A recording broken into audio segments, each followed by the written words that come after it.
ओम शांति। 2 फरवरी 2023। ईश्वरीय महावाक्य। आज की ज्ञान की मुरली। मीठे बच्चे, एक ईश्वर की मत ही श्रेष्ठ मत है। जिस मत पर चलने से ही तुम सच्चा सोना बनेंगे। बाकी सब मतें असत्य बनाने वाली हैं। प्रश्न: कौन सा पार्ट एक ज्ञान सागर बाप में भरा है जो किसी मनुष्य आत्मा में नहीं? उत्तर: बाबा कहते, मुझ आत्मा में भक्तों की संभाल करने का, सबको सुख देने का पार्ट है। मैं ज्ञान सागर बाप सभी बच्चों पर अविनाशी ज्ञान की बरसात करता हूँ, जिस ज्ञान रत्नों का कोई मूल्य नहीं कर सकता। मैं लिबरेटर हूँ, रूहानी पंडा बन तुम आत्माओं को वापस शांति धाम ले जाता हूँ। यह सब मेरा पार्ट है। मैं किसी को दुख नहीं देता, इसलिए सब मुझे आँखों पर रखते हैं। रावण दुश्मन दुख देता है, इसलिए उसकी एफिजी जलाते हैं। गीत जो पिया के साथ है। ओम शांति। बाप ने ओम का अर्थ तो बच्चों को समझा दिया है। ओम अर्थात अहम आत्मा। बस अर्थ ही इतना छोटा है। ऐसे नहीं कि आई एम गॉड। पंडितों आदि से पूछेंगे ओम का अर्थ क्या है, तो बहुत लंबा चौड़ा सुनाएंगे और यथार्थ भी नहीं सुनाएंगे। यथार्थ और अयथार्थ, सत्य और असत्य। सत्य तो है ही एक बाप, बाकी इस समय तो है ही असत्यता का राज्य। राम राज्य को ही सत्य का राज्य कहेंगे, रावण राज्य को असत्यता का राज्य कहेंगे। यह अयथार्थ ही सुनाते हैं। बाप है सत्य, वह सब सत्य सुनाकर सच्चा सोना बना देते हैं। फिर माया असत्य बनाती है। माया की प्रवेशता के कारण मनुष्य जो कुछ कहेंगे वह असत्य ही कहेंगे, जिसको आसुरी मत कहा जाता है। बाप की है ईश्वरीय मत। आसुरी मत वाले झूठ ही बताएंगे। आसुरी मतें दुनिया में अनेकानेक हैं, गुरु भी अनेक हैं, उन्हों की श्रीमत नहीं कहेंगे। एक ईश्वर की मत को ही श्रीमत कहेंगे। अभी तुम बच्चे समझते हो, हम श्रीमत पर चल श्रेष्ठ बनते हैं। सबसे श्रेष्ठ तो है ही परम पिता परमात्मा, जो रहते भी ऊंचे ते ऊंचे हैं। सब भक्त उनको याद करते हैं। भक्त श्रीमत को याद करते हैं तो जरूर कोई आसुरी मत है। अभी तुम श्रीमत पर श्रेष्ठ बनते हो, फिर वहाँ भगवान कहकर याद करने की दरकार ही नहीं। देवी देवताओं को कोई दुख नहीं जो याद करना पड़े। भक्तों को तो अपार दुख है। अभी तो बहुत दुख के पहाड़ गिरने हैं। महाभारी लड़ाई यह दुखों का पहाड़ है मनुष्यों के लिए। तुम बच्चों के लिए सुख का पहाड़ है। दुख के बाद सुख जरूर आना है। इस विनाश के बाद फिर तुम्हारा ही राज्य होना है। अनेक धर्मों का विनाश होता है और जो धर्म अब प्राय लोप है उनकी स्थापना होती है। गोया इस महाभारी लड़ाई द्वारा स्वर्ग के गेट्स खुलते हैं। इस गेट में कौन जाएंगे? जो राजयोग सीख रहे हैं। सिखलाने वाला बाप है, जो पिया के साथ है, उनके लिए यह ज्ञान बरसात है। पिया बाप को कहा जाता है। वह वर्षा तो पानी के सागर से निकलती है। यह अविनाशी ज्ञान रत्नों की बरसात है। जो पिया ज्ञान सागर के साथ है, उनके लिए अविनाशी ज्ञान रत्नों की बरसात है। इन अविनाशी ज्ञान रत्नों की तुम्हारी बुद्धि रूपी झोली में धारणा होती है। एजुकेशन बुद्धि में धारण की जाती है ना। आत्मा है मन बुद्धि सहित, तो जैसे कि आत्मा ग्रहण यानी धारण करती है, जैसे आत्मा को यह शरीर है, वैसे आत्मा को मन बुद्धि है। बुद्धि से ग्रहण करते हैं। ग्रहण तब होता है, तब धारणा तब होती है, जबकि योग है। यह बाप बैठ बहुत सहज बातें समझाते हैं। मनुष्यों ने तो बहुत डिफ़िकल्ट बातें सुना दी हैं। शास्त्रों में भी बहुत मतें हैं। गीता का बहुत प्रचार है। अध्याय का अर्थ बहुत करते हैं। कितनी अनेकानेक गीताएं बना दी हैं और कोई शास्त्र नहीं जिसके लिए कहें फलाने का वेद, फलाने का शास्त्र। गीता के लिए कहते हैं गांधी गीता, टैगोर गीता, ज्ञानेश्वर गीता, बहुत नाम गीता के रख दिए हैं। और वेद शास्त्र के कभी इतने नाम नहीं सुनेंगे, परंतु मनुष्य समझते कुछ भी नहीं है। यह ज्ञान ही प्रायः लोप हो जाता है। अब डीटी सॉवरेंटी कहाँ से मिलेगी? जरूर जो सतयुग की स्थापना करने वाला होगा वही देगा। अब बाप आया हुआ है तुम बच्चों को स्वर्ग की राजाई देने, सो भी 21 जन्मों के लिए गाया जाता है। कुमारी वह जो 21 कुल का उद्धार करे। अब वह कुमारी कौन सी? तुम सब कुमार कुमारी हो। तुम कोई को भी 21 जन्मों के लिए राज्य भाग्य प्राप्त करा सकते हो, श्रीमत से अथवा बाप की मत से। पाठशाला में जो पढ़ते हैं वह हैं जानते हैं कि हम स्टूडेंट हैं और सत्संगों में अपने को स्टूडेंट नहीं समझेंगे। स्टूडेंट को एम ऑब्जेक्ट बुद्धि में रहती है। तुम हो ईश्वरीय स्टूडेंट। भगवान वाच, मैं तुमको राजयोग सिखाता हूँ, मनुष्य से देवता बनाता हूँ। देवताओं की राजधानी थी, यथा राजा रानी, देवी देवता तथा प्रजा। नर से नारायण बनते हैं, यह एम ऑब्जेक्ट है फर्स्ट। ऐसे नहीं राजा राम व रानी सीता बनाएंगे, यह है ही राजयोग। राजाओं का राजा बनाएंगे। कल्प कल्प मैं फिर से आता हूँ गंवाया हुआ राज्य देने तुमको। तुम्हारा राज्य कोई मनुष्यों ने नहीं छीना है, छीना है माया ने, छीना है माया ने। अब जीत भी माया पर पानी है। वह लड़ाई होती है राजाओं की, एक दो के ऊपर जीत पाने के लिए लड़ते हैं। अब तो प्रजा का प्रजा पर राज्य हो गया है। हद के राजाओं की अनेकानेक लड़ाइयाँ लगी हैं, उनसे हद की राजाई मिलती है। और इस योग बल से तुम विश्व की राजधानी स्थापन करते हो। इसको अहिंसक लड़ाई कहा जाता है। लड़ाई अथवा मरने मारने की बात नहीं है, यह है योग बल। कितना सहज है। बाबा के साथ योग लगाने से हम विक्रमाजीत बनते हैं, फिर कोई माया का वार नहीं होगा।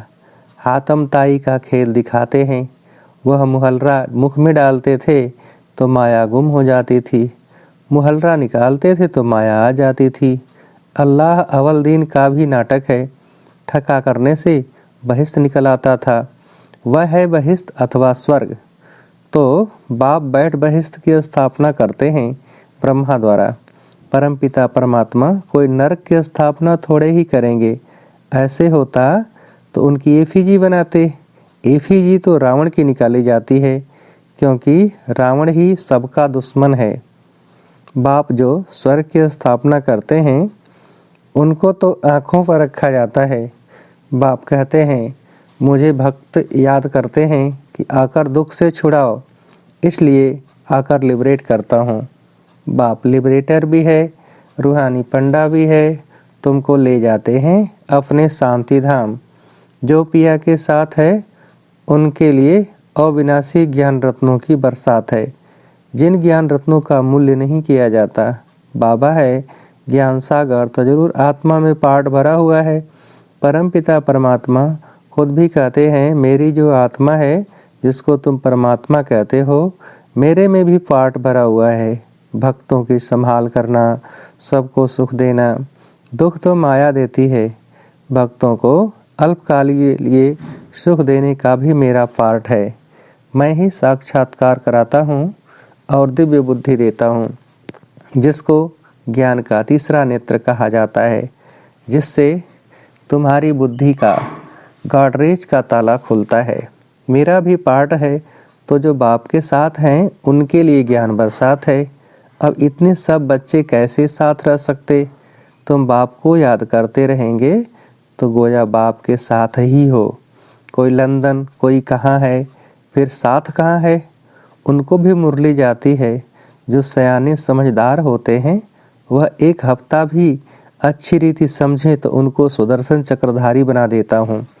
84 जन्मों के सुदर्शन चक्र का राज अभी तुम बच्चों ने समझा है। जिस स्वदर्शन चक्र फिराने से माया रावण का सिर काट देते हो, अर्थात उन पर जीत पाते हो, बाकी सिर काटने की कोई बात नहीं है। उन्होंने फिर हिंसक अस्त्र शस्त्र दे दिए हैं। वास्तव में शंख यह मुख है, चक्र फिराना यह बुद्धि का काम है। तो यह अलंकार भक्ति मार्ग में बहुत दे दिए हैं। शास्त्र आदि जो भक्ति मार्ग में चल रहे हैं, ड्रामा अनुसार फिर वही निकलेंगे। हो सकता है यह सच्ची गीता भी कोई न कोई के हाथ में आ जाए तो कुछ इनसे भी डाल देंगे, बाकी सभी वही निकलेंगे। कोई कोई अक्षर उनमें यहाँ के आए हैं। भगवान आज ठीक है, राजयोग भी ठीक है। बाप कहते हैं अब वापस जाना है, इस शरीर सहित सब कुछ भूलना है। इसके बदले तुमको प्योर शरीर मिलेगा, आत्मा भी प्योर हो जाएगी, धन भी तुम्हारे पास अथाह होगा। तुमको बहुत लोभ है, परंतु इनको शुद्ध कहा जाता है। इससे भारत सारा शुद्ध बनता है।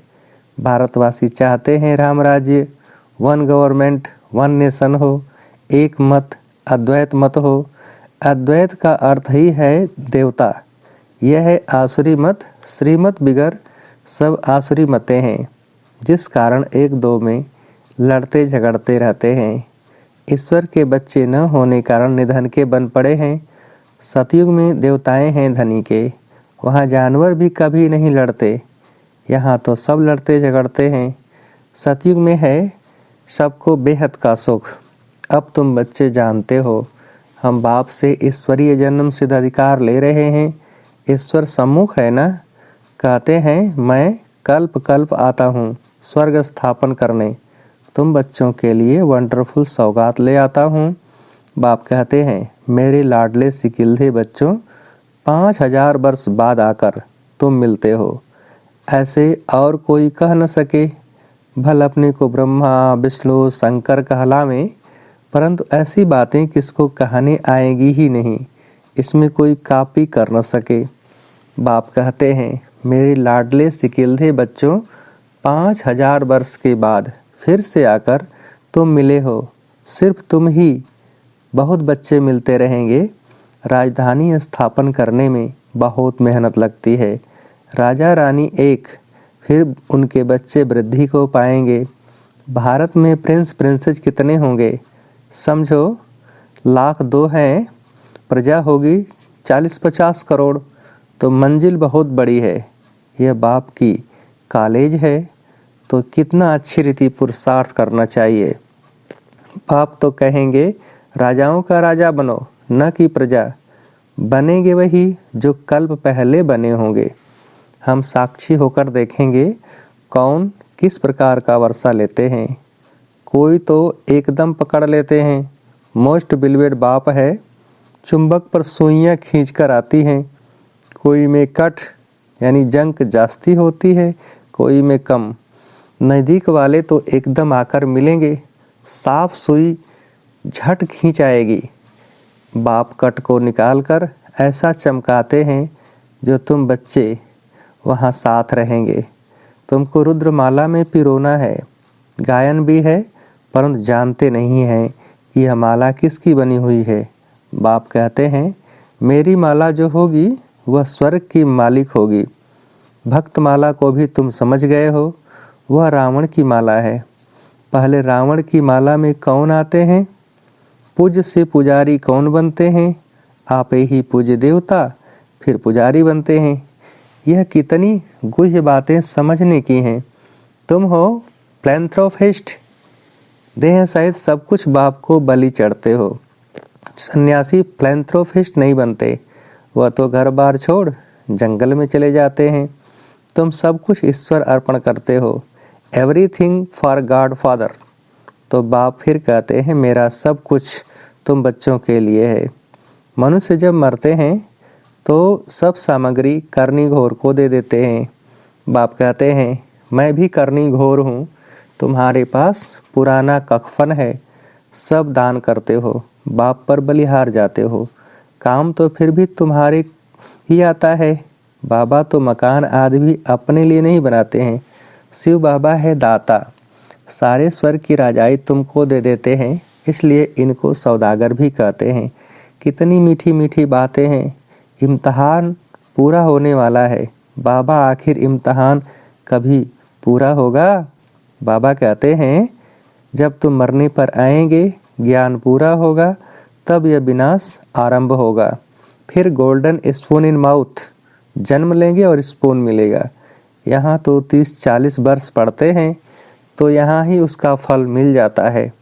तुम्हारा तो है भविष्य के लिए, भविष्य जन्म तुमको मिलेगा तो तुम प्रिंस बनेंगे। तो इम्तहान तब पूरा होगा जब विनाश शुरू होगा।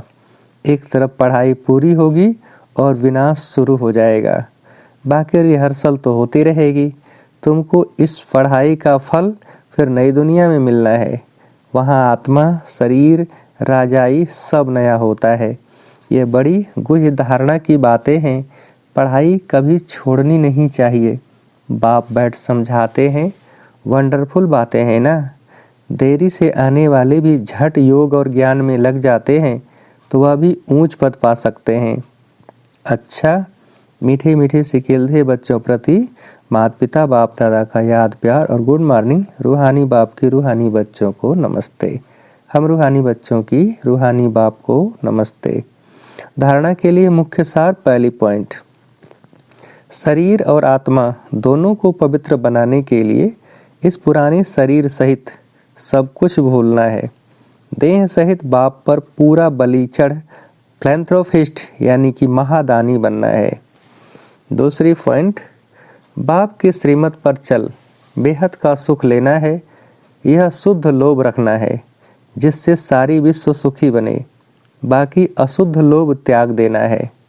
वरदान, अमृत बेले के महत्व को जान, महान बनने वाले विशेष सेवाधारी भव।